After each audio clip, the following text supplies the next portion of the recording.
Bonjour, je m'appelle Alaric Chagnard. Je suis facteur de masques pour le spectacle vivant et vous êtes ici dans mon atelier à Pantin, dans le quartier des Quatre Chemins.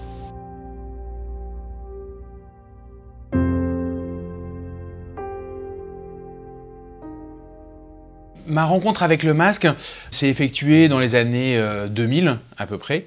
Et c'est un petit peu par hasard que je me suis retrouvé dans une exposition où il y avait des masques rituels de la Fondation Barbier-Muller. Du coup, j'ai rencontré l'objet masque par hasard et il y a eu une véritable, voilà, parce que c'était lui, parce que c'était moi, la rencontre. À partir de ce moment-là, je me suis dit qu'il y avait quelque chose à créer à travers cet objet fascinant. Donc le masque est à la fois pour moi une sculpture et en même temps un objet pour le comédien, un outil pour le comédien.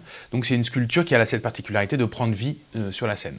Moi, je travaille avec des compagnies de théâtre, de danse ou de cirque, voilà, qui viennent et puis avec qui on collabore pour pouvoir créer des personnages.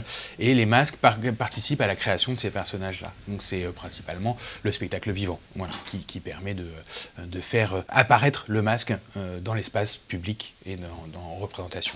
Le point de départ, c'est la rencontre avec un porteur de projet, un metteur en scène, généralement, voilà, qui vient et qui me dit « Alaric, j'ai envie de travailler sur tel personnage, sur telle pièce ».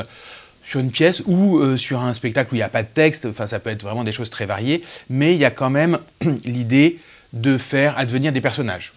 Donc on va caractériser ces personnages, voir comment ils sont, dans quel univers ils évoluent, est-ce qu'ils évoluent au cours de la pièce, quel caractère il a, quelle esthétique aussi est là présente dans ce spectacle. Et puis moi je travaille en 2 dimensions. D'abord je fais des esquisses, voilà, après ce travail de caractériologie.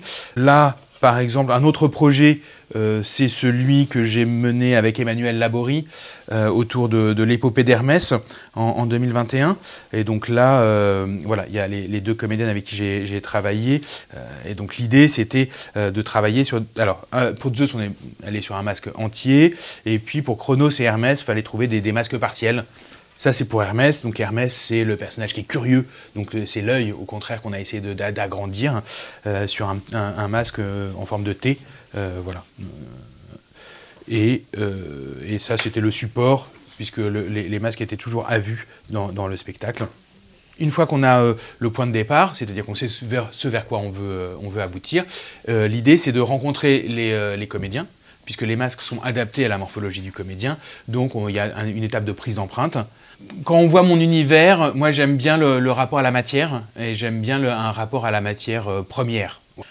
D'une part, donc ça c'est cette technique moulage et puis tirage, et sinon je les réalise en bois, voilà, sculpture directe. Je fais des formations également à l'atelier, ici, des stages de 2 ou 3 jours pour s'initier à la facture d'instruments, et donc il y a des marionnettistes ou des comédiens qui viennent et qui viennent découvrir les mains dans la matière. Ouais, voilà. Moi j'aime les formations où on fait des choses où c'est vraiment pratique, voilà.